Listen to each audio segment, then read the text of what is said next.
I mean, he's so blatantly stupid. He's a punk, he's a dog, he's a pig, he's a con, a bullshit artist, a mutt who doesn't know what he's talking about, doesn't do his homework, doesn't care, thinks he's gaming society, doesn't pay his taxes. He's an idiot. Colin Powell said it best. He's a national disaster. He's an embarrassment to this country. It makes me so angry that this country has gotten to this point, that this fool, this bozo, has wound up where he has. He talks how he wants to punch people in the face. Well, I'd like to punch him in the face. This is somebody that we want for president? I don't think so. What I care about is the direction of this country. And what I'm very, very worried about is that it might go in the wrong direction with someone like Donald Trump. What happens when a Hollywood legend finally snaps and shreds a former president so brutally that the world stops and stares? This isn't just another celebrity rant. This is Robert De Niro detonating a truth bomb so shocking it left Trump scrambling like never before. Calm words turned into lethal weapons. Silence became sharper than any insult. And what unfolded wasn't politics. It was a public unmasking that left millions gasping. By the end, Trump wasn't a leader. He was a punchline. Stay with me, because once you hear what De Niro said, you'll never look at Trump the same way again. I'm going to say one thing. Trump.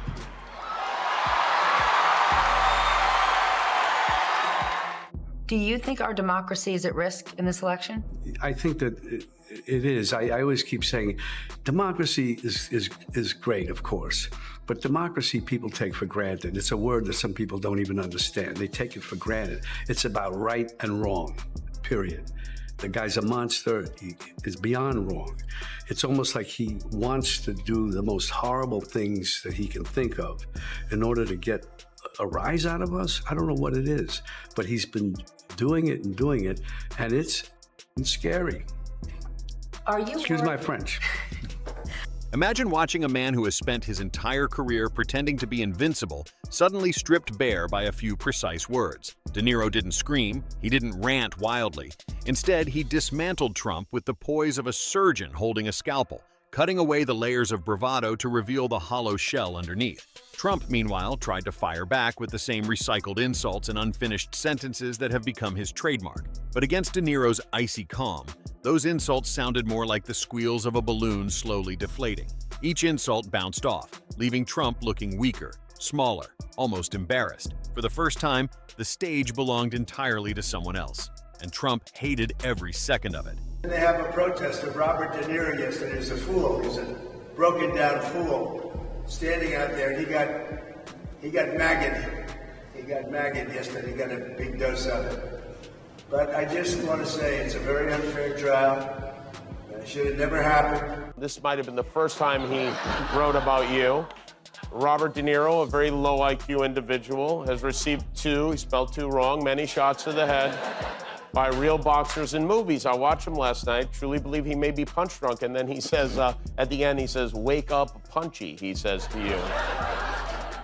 And that's not the only time, and he moved over to Truth Social. Robert De Niro, whose acting talents have greatly diminished, with his reputation now shot, must even use a teleprompter for his foul and disgusting language. So disrespectful to our country. Now, in all fairness to the former president, is that true? Do you have to use a teleprompter when speaking about President Trump? Or are you able to just kind of riff on your thoughts on him?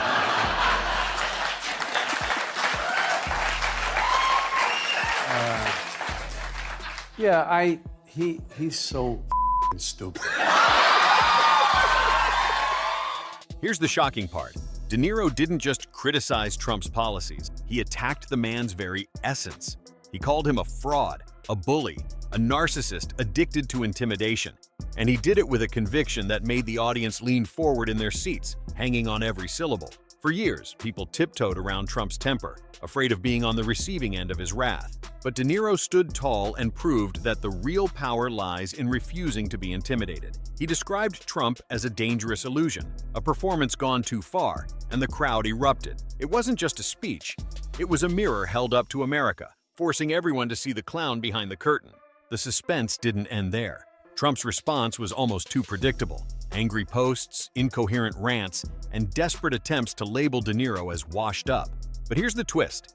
Every word Trump typed only validated De Niro's takedown. It was like watching a heavyweight boxer punch himself in the face over and over while the opponent calmly sipped water in the corner. The more Trump shouted, the more composed De Niro looked. The contrast was shocking, one man unraveling in real time, the other exuding unshakable dignity. Viewers couldn't look away, not because of Trump's noise, but because De Niro had finally cracked the code. Silence and precision can be louder than the loudest megaphone. Do you really worry that if he were to win again, and I'm not saying this like it's such a far-fetched notion, if he were to win again, that he would not give up power? You know he won't. You know he won't. He even said it. He's never going to give it up. And anybody who deludes themselves in thinking that he is, shame on you. You have compared the Trump family to a gangster family, which is something coming from you. What do you mean? They are. Well, he because he thinks he's a gangster. He does everything like a gangster. I don't think that gangsters in that world would think much of him, because there's honor among thieves. There's honor in anything. If you don't keep your word and do the right thing with people, no matter what profession you're in, you are going to get ostracized. And in that world, it's a little harder. And yet, the deeper De Niro went, the scarier it became. He warned about Trump's obsession with control, his love for intimidation, and his willingness to bend democracy until it snaps. This wasn't just celebrity commentary. It was a chilling reminder of what happens when power falls into the hands of a man who treats laws like punchlines. De Niro painted a picture so vivid, the audience could practically see the nightmare. Freedom shrinking, rights erased, and a leader who thrives on fear.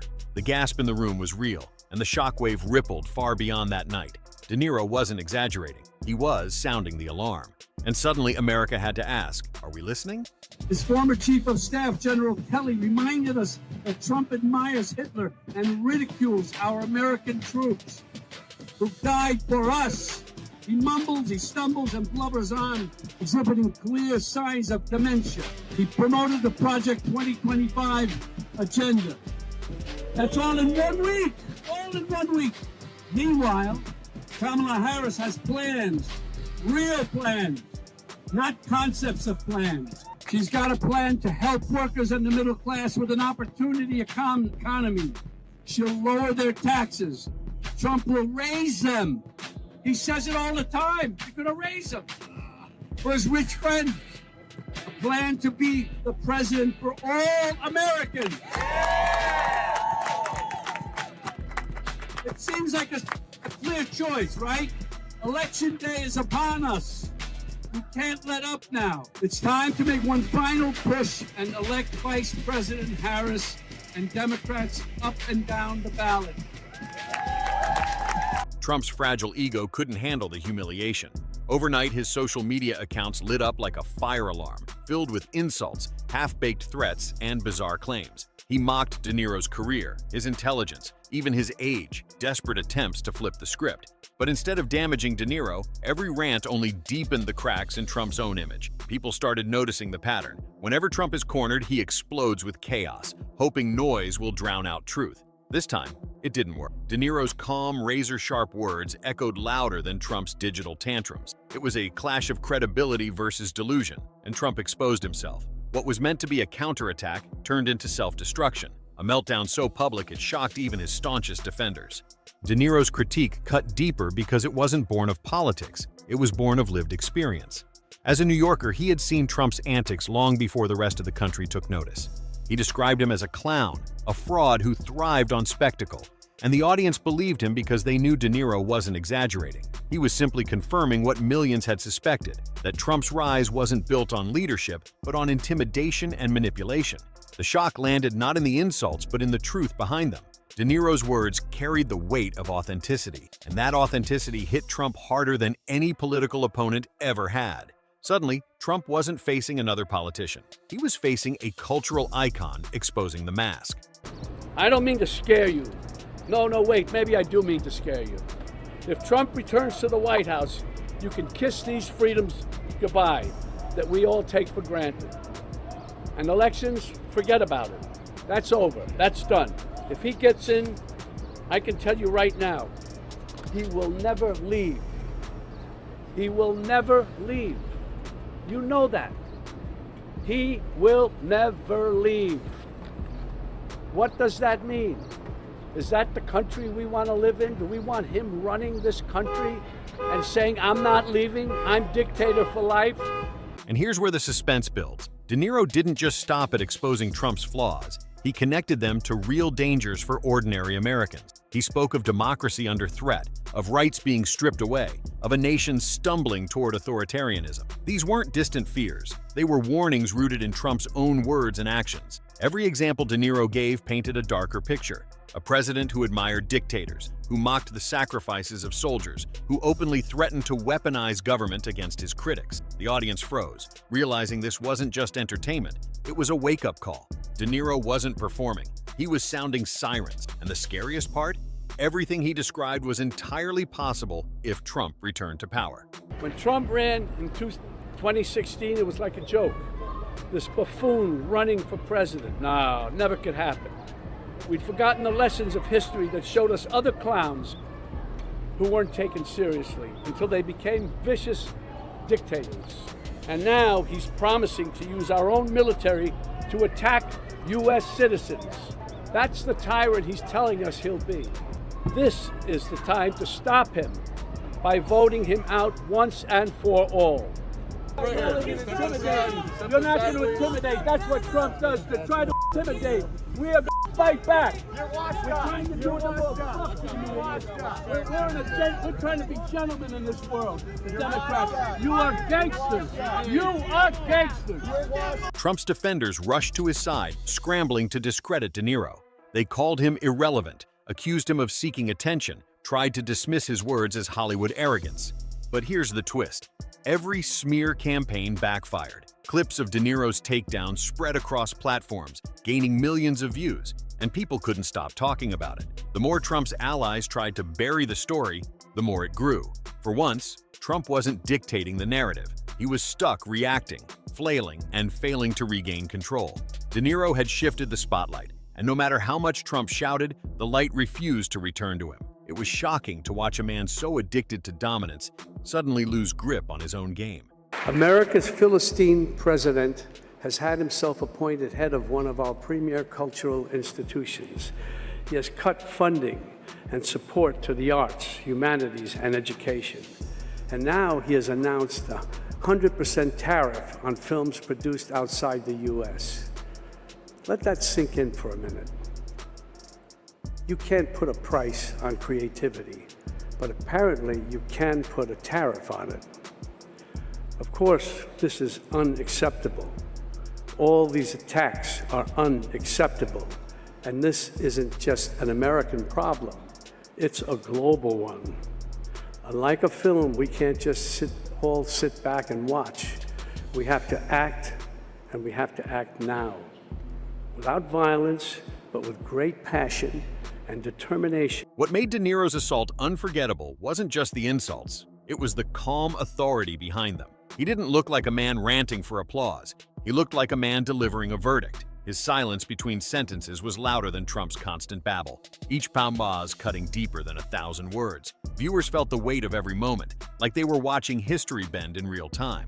Trump, on the other hand, looked like a parody of himself, sweating, stuttering, and recycling the same broken phrases. The contrast was shocking. One man stood as a symbol of clarity and courage, while the other sank deeper into chaos. And for millions watching, it was the first time they saw Trump not as powerful, but as powerless. We understand that this is a political persecution. That was evidenced today. Today, by the Biden campaign themselves holding a rally here. They bring in Robert De Niro, who was shot down, but apparently he needs attention because it's been a while since he's cranked out a good movie. A paid sellout for the DNC. A paid sellout to the DNC. Robert De Niro. A paid sellout. A paid sellout. A paid sellout for the DNC. A paid sellout to the DNC. Robert De Niro. A paid sellout. A paid sellout. DNC. Robert De Niro. By this point, Trump's meltdown had become impossible to ignore. He wasn't just lashing out at De Niro, he was unraveling in front of the entire world. His press conferences grew stranger, his posts more erratic, his insults more desperate. The image of the tough, unbeatable leader crumbled with every sentence he mumbled. De Niro, meanwhile, stayed silent, letting Trump self-destruct. That silence hit harder than any comeback could. It was a reminder that true power isn't in shouting the loudest. It's in knowing when not to speak. And the shocking truth? For once, Trump's words weren't shaping reality. They were exposing his weakness. Every flinch, every rant, every poorly constructed attack revealed a man terrified of losing control. I love this city. I don't want to destroy it. Donald Trump wants to destroy not only the city, but the country, and eventually he could destroy the world. But we vowed we would not allow terrorists. I owe this city a lot. And that's why it's so weird that Donald Trump is just across the street. Because he doesn't belong in my city. I don't know where he belongs, but he certainly doesn't belong here. We New Yorkers used to tolerate him when he was just another grubby real estate hustler masquerading as a big shot. A two-bit playboy lying his way into the tabloids, pretending to be a spokesperson for himself. He was calling it as himself for himself, to fool the press into inflating his net worth. A clown. But this city is pretty accommodating. We make room for clowns. We have them all over the city. People who do crazy things in the street, we tolerate it. It's part of the city, it's part of the culture. But not a person like Trump who will eventually run the country. That does not work, and we all know that. Anyway, we make room for clowns, to each his own. But no one takes him or took him really seriously. They take him seriously now, of course. But around the country, people who didn't know him as we did, started to support him. They bought into his bullshit. Trump bought their votes with outrageous lies and empty promises. He got the most religious evangelicals to applaud a sinner who bragged about sexual assault, and who, just a couple of blocks from here, a jury found him liable for sexual abuse.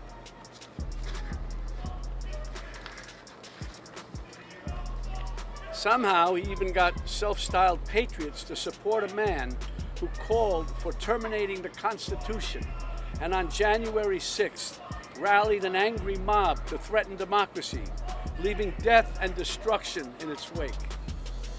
That's why I needed to be involved and wanted to be involved in the new Biden-Harris ad, because it shows the violence of Trump and reminds us that he'll use violence against anyone who stands in the way of his megalomania and greed.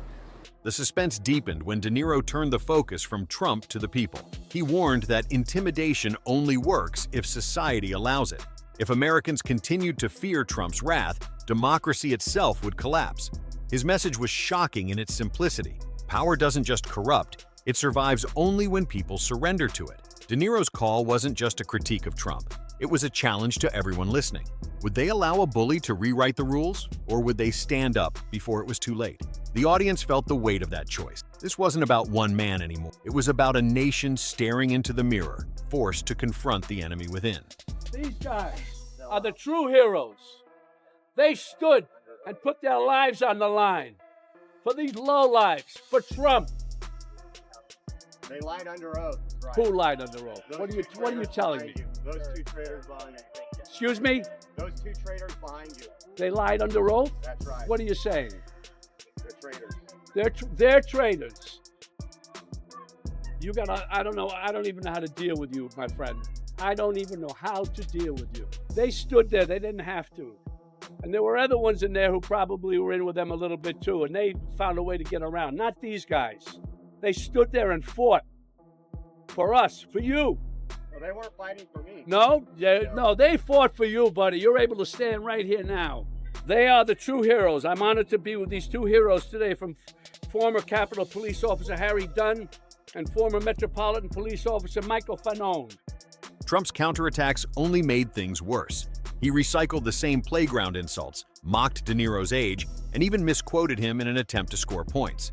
But instead of discrediting the actor, he discredited himself. The contrast was brutal. De Niro spoke with precision and gravitas, while Trump fumbled through sentences that sounded like broken fortune cookies. People who once laughed at Trump's antics now shook their heads in disbelief. The shock wasn't just in De Niro's words, it was in Trump's inability to respond like a leader. For all his bluster, he was exposed as fragile, petty, and completely unprepared for someone who refused to play his game. It was like watching a self-proclaimed king lose his crown in real time. By now, the narrative had flipped entirely. De Niro wasn't just a critic, he had become a cultural weapon.